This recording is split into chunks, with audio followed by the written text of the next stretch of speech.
বলিউডের ভাইজান খ্যাত অভিনেতা সালমান খান অনেকে তাকে মোস্ট এলিজেবল ব্যাচেলর জানে। বয়স 60 ছুঁয়ে ফেলতে চললেও এখনো বিয়ে করেননি তিনি। জীবনে একাধিক সম্পর্কে জড়ালেও কারো গলায় মালা দেননি অভিনেতা। তবুও ভক্তদের আশা একদিন ঠিক 7 পাকে বাধা পড়বেন সালমান খান। যদিও বিয়ে নিয়ে আর কোনো পরিকল্পনা নেই তার, একাধিক সাক্ষাৎকারে সেটা স্পষ্টই জানিয়েছেন অভিনেতা।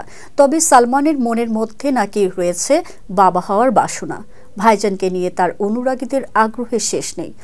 একাধিক প্রেম এসেছে অভিনেতার জীবনে, বহু অভিনেত্রীর সঙ্গে জুটি বেঁধেছেন তিনি, কিন্তু ছাদনতলা পর্যন্ত এগোননি।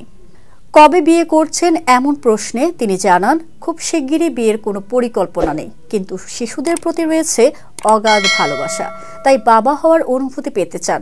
অন্য এক সাক্ষাৎকারে সালমানকে প্রশ্ন করা হয় তিনি ভবিষ্যতে সারোগেসির মাধ্যমে বাবা হতে চান কিনা অথবা সন্তান দত্তক নিতে চান কিনা। উত্তরে ভাইজান বলেন, না, এখনো এমন কোনো পরিকল্পনা নেই, যখন হওয়ার হবে। সালমান খান বর্তমানে ব্যস্ত তার আসন্ন ছবি সিকান্দার নিয়ে। তার পাশাপাশি বিগ বস 18 এর সঞ্চালনাও করছেন এই অভিনেতা।